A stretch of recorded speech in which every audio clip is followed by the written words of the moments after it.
much. It's Fox and Friends. Hey there. Good Sunday morning.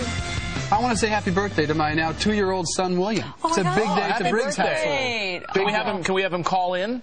Yeah, we should try. He's playing with dinosaurs right now. Just opened a gift. That's important. So that might be more important. Right. The show comes second. Happy birthday, William. That's great. I love William. I want to adopt him. Yeah, you guys are tight. Yeah, because he wears the Spider-Man outfits now. Happy birthday, William. That would not go well. I'm just a word warning in case you were thinking about it.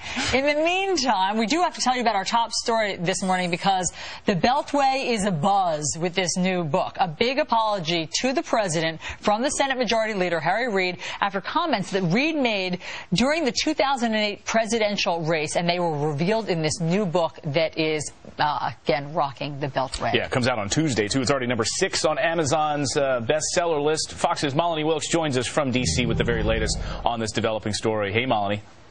Well, good morning. Senate Majority Leader Harry Reid rushing to apologize after those controversial comments involving President Obama and race. In this new book, Game Change, about the 2008 presidential campaign, the authors write, quote, he, Reid, was wowed by Obama's oratorical gifts and believed that the country was ready to embrace a black presidential candidate, especially one such as Obama, a light-skinned African-American with no Negro dialect unless he wanted to have one, as he said privately. And Reid's staff tells us the senator said this to the authors, but didn't expect a direct quote to appear in the book.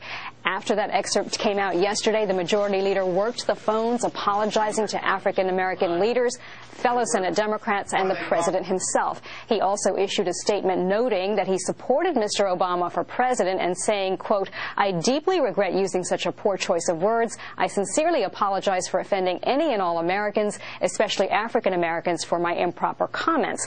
The president quickly responded with his own statement, saying, I accepted Harry Reid's apology without question because I've known him for years. I've seen the passionate leadership he's shown on issues of social justice, and I know what's in his heart.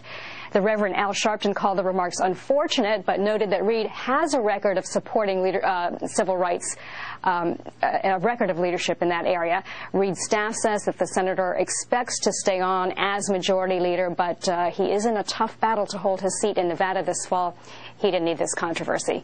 Clayton, Dave, Allison, back to you. Yeah, certainly not. Thanks so much, Molly. Thanks. Take a look at these poll numbers. He doesn't need this at all. He's like the hole in the head. Take a look at his poll numbers out of Nevada this morning. 52% of Nevadans have an unfavorable opinion of Reid. 33% had a favorable view, and 15% said they're neutral right now. And against any of the 3 potential GOP opponents that Harry Reid might run against, he is trailing all 3 of them. Included David Tarkanian among them. Guys, we've talked about how we felt when we heard this story. Some have likened it to Don Imus's comments. I know Jamu Green, I spoke with her earlier this morning, and she said they're in the same ballpark. And the president was very critical of Don Imus back then, of the Rutgers basketball team. He encouraged NBC to fire him and said, quote, he fed into some of the worst stereotypes that my 2 young daughters are having to deal with today in America. Well, so too did Harry Reid. The same type of stereotypes that they're fighting against. Yet he was very easy on Harry Reid. Well, Needless to say, he needs him with health care, but... Yeah. Very quick to come out and defend. And when you said that, it immediately struck you. What immediately struck me was Senator Trent Lott's defense of Strom Thurmond. Of course, Congressman Strom Thurmond, who back when he was running for president, then governor of South Carolina, came out in the 40s and was a segregationist candidate. And he never actually reconciled that throughout his life. I mean, if you know Strom Thurmond, you know the history there, he never really ever, talked about that. So it was seen as a defense of Strom Thurmond and his segregationist policies. And he was forced to step down as Senate Majority Leader than Trent Lott. So will the same thing happen here? This seems to be more egregious. Well, the president accepted the apology. It was just it was about Barack Obama, and Barack Obama accepted it last night. So that may take some of the fuel off of the fire. But the book has a lot of juicy, very incendiary things, including, this is a book, I should say, is Game Change, and it was written about the 2008 presidential campaign. And remember one of the big moments when Ted Kennedy, and in fact the Kennedy family, decided to endorse Barack Obama over Hillary Clinton. We now know from this book a little bit more about what went on behind the scenes. We know that Bill Clinton had been lobbying Teddy Kennedy to endorse Hillary. Well, apparently, during one of these conversations, Bill Clinton said to Ted Kennedy a few years ago, this guy, meaning Barack Obama, would have been getting us coffee. That, according to the book, so outraged Ted Kennedy, he decided then and there to, in fact, endorse Barack Obama and not Hillary. Yeah, apparently Bill Clinton was just so negative, including that one comment that he really turned off the late Senator Ted Kennedy. Also, some loyalties questioned this morning.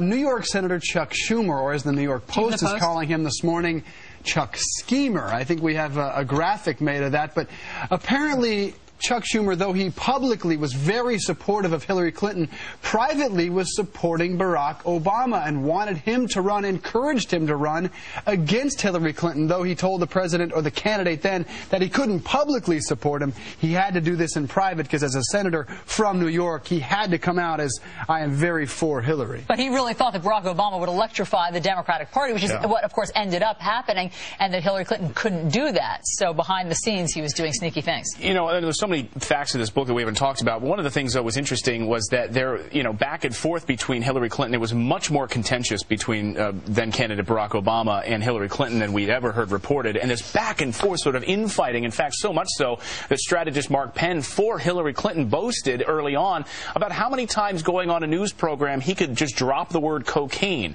alleging basically or throwing it out there that, hey, we're not going to touch on Barack Obama's cocaine use during a TV segment, but you heard this interview, you watched it live, and he managed to squeeze it in very artfully. This was, it wasn't that artful. It was so transparent that you couldn't help but notice Mark Penn saying, under no circumstances are we ever going to bring up Barack Obama's past cocaine use. That is totally inappropriate to bring up his cocaine use. I mean, the campaign has made a policy that we will not mention his cocaine use ever. Because cocaine is inappropriate. Come on. So now in the book, it says, and this is a bombshell, that Hillary Clinton sanctioned that she sanctioned injecting that into the national conversation and only backed off once her handlers said this is not appropriate to go back that far to college and before. Let's be clear here. This book, people can say what they want about it because some people have come out and said some of the accounts are not true. Governor Sarah Palin coming out saying her account of the debate prep between Joe Biden, if you want the true facts here, a spokesperson for her saying go read Going Rogue, her account of that. But they did over 300 interviews, and there's a lot of people coming out saying, you know what, this is pretty spot-on stuff here. And the fact that Harry Reid came out immediately and apologized for it and called the president, as Chris Wallace pointed out earlier, only suggests that a lot of this stuff, 300 interviews, well-sourced material by these guys. Comes out Tuesday. You'll learn a lot about Elizabeth and John Edwards as well. What else is going on? My headlines are well-sourced also. Here they are for you.